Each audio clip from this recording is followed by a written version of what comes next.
James chapter 1. Let's read together from James chapter 1. James opens with bold encouragement. Consider it pure joy, my brothers and sisters, whenever you face trials of many kinds, because you know that the testing of your faith produces perseverance. Verses 2 and 3. Right away, James reminds us that trials are not signs of God's absence, but opportunities for growth. When life is hard, faith is being tested, and through that testing, endurance is built. Think of a muscle, it only strengthens when stretched. Likewise, faith grows when challenged.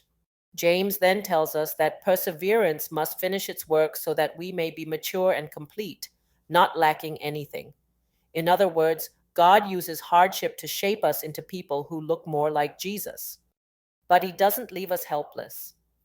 Verse 5 says, "If any of you lacks wisdom, you should ask God, who gives generously to all without finding fault."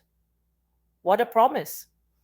When we're not sure what to do, God doesn't scold us. He invites us to ask. He gives wisdom freely to the one who trusts him. James also warns about doubt. He says the one who doubts is like a wave tossed by the wind. This doesn't mean we can never wrestle with questions. It means we must anchor ourselves in God's character, trusting that He is faithful even when circumstances look confusing. Later, James reminds us that temptation never comes from God. God tests our faith to strengthen us, but temptation comes from the enemy and from our own desires. The good news is that every good and perfect gift is from above, coming down from the Father of lights, verse 17. God gives life, light, and truth, never destruction. James then calls us to live out faith in daily life. Everyone should be quick to listen, slow to speak, and slow to become angry. V.19. How different would our relationships be if we lived this way? Anger doesn't produce righteousness, humility does.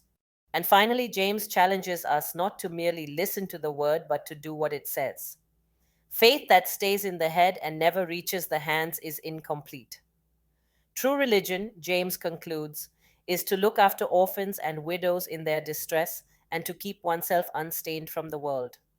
In other words, real faith is practical, compassionate, and holy. So, as we reflect on James the 1, here's the heart of the message. God uses trials to grow us. Wisdom is available when we ask. Temptation must be resisted, and faith must be lived out in action. May we not only hear this word today, but carry it into how we speak, serve, and respond. Have a blessed day.